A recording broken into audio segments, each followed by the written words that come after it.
I still remember the morning it really scared me. I woke up, like any other day, and before my feet even touched the floor, I reached for my phone. Same as always. But when I looked at the screen, something felt off. The words looked blurry. Not just still waking up, blurry. Different. I blinked a few times, rubbed my eyes, and told myself it would pass. And it did. Mostly. But not completely. That kept happening.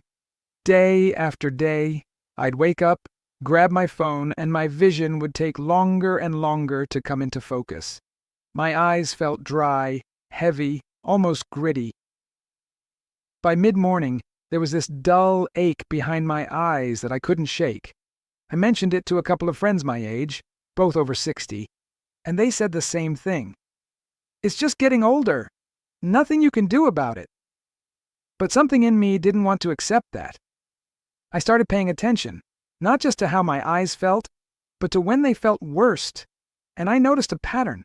The mornings I grabbed my phone first thing were the mornings my vision felt the most strained. The mornings I woke up and went straight to the window, opened the curtains wide, bright light flooding in.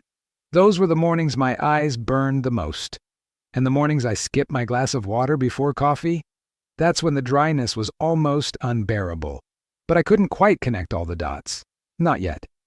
That's when I came across the work of Dr. Ethan Walker, a specialist in ocular health who had been studying vision changes in adults over 60 for more than 2 decades. He wasn't talking about diseases or surgeries. He was talking about something much simpler, and somehow much more alarming. He was talking about habits. Everyday, ordinary, seemingly harmless habits. Things we do in the first 10 minutes of waking up. Dr. Walker had noticed a pattern in his patients.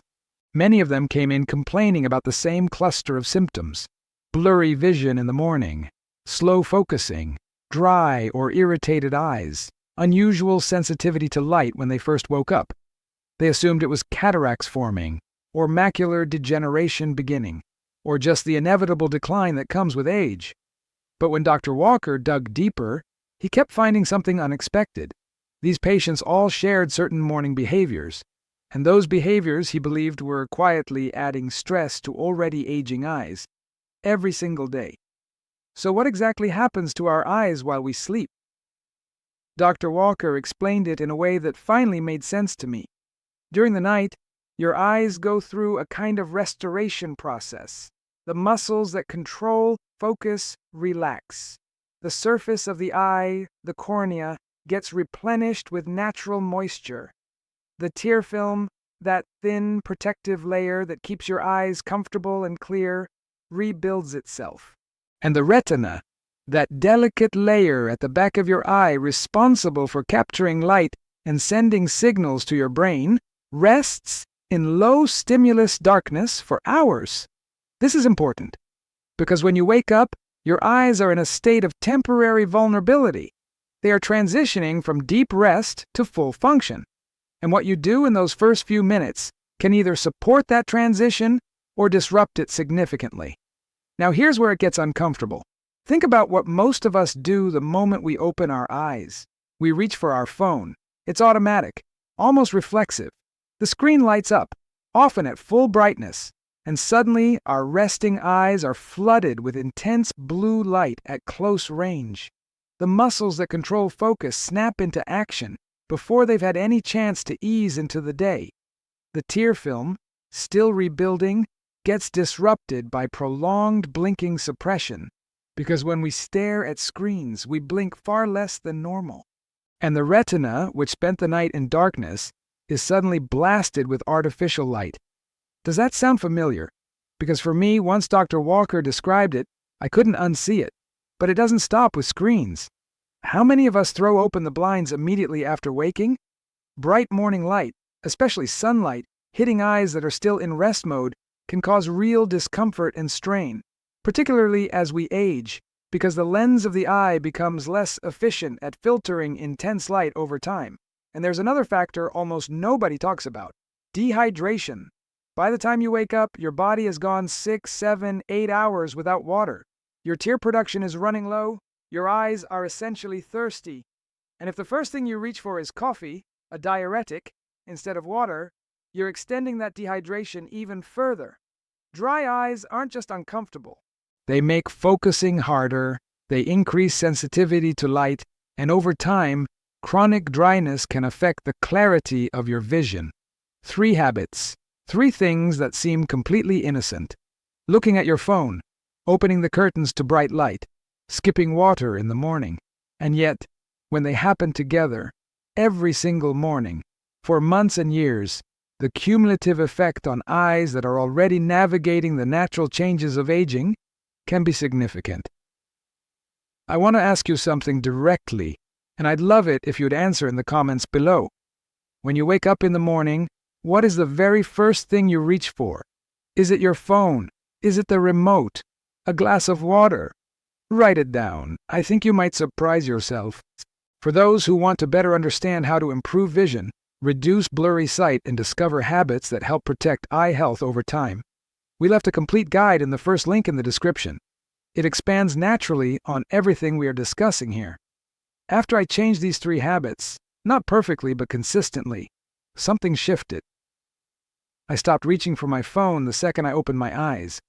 I started letting my eyes adjust naturally for a few minutes before exposing them to any screen. I began drinking a full glass of water before my coffee, and when I opened the blinds, I did it gradually, not all at once. Small adjustments, nothing dramatic. And yet the difference was real. The morning blurriness that had become my normal started showing up less. My eyes felt less dry by mid-morning. That dull ache behind my eyes, the one I had almost stopped noticing because it had become so constant, started to fade. I'm not saying my vision became perfect, but it felt more comfortable, more stable, more like my own again. Dr. Walker talks about something he calls the morning window. Those first 15 minutes after waking, when your eyes are most responsive to the environment around them. What happens in that window, he says, sets the tone for how your eyes perform the entire day. And for people over 60, when the eyes are already working harder to compensate for natural age-related changes in the lens, the retina, and tear production, those 15 minutes matter more than most of us ever realized.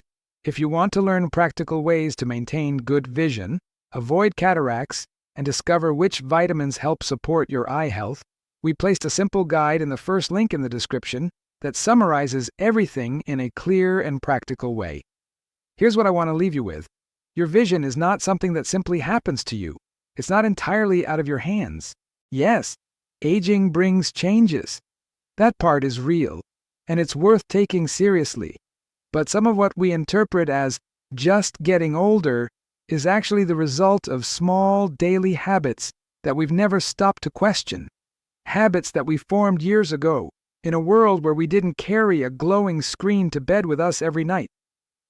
The health of your eyes, especially after 60, is connected to what you do in the morning, how you hydrate throughout the day, how you manage light exposure, and how you give your eyes the rest and recovery they need. Dr. Ethan Walker didn't give me a miracle cure. He gave me awareness, and sometimes that is the most powerful thing of all. If this resonated with you, if you recognize yourself in any part of this story, please subscribe and stay with us, because there is so much more to understand about how our bodies change after 60 and how the smallest adjustments in our daily routine can make a quiet, meaningful difference. You deserve clear vision, you deserve comfortable eyes, and you deserve to know that it might not be as far out of reach as you thought.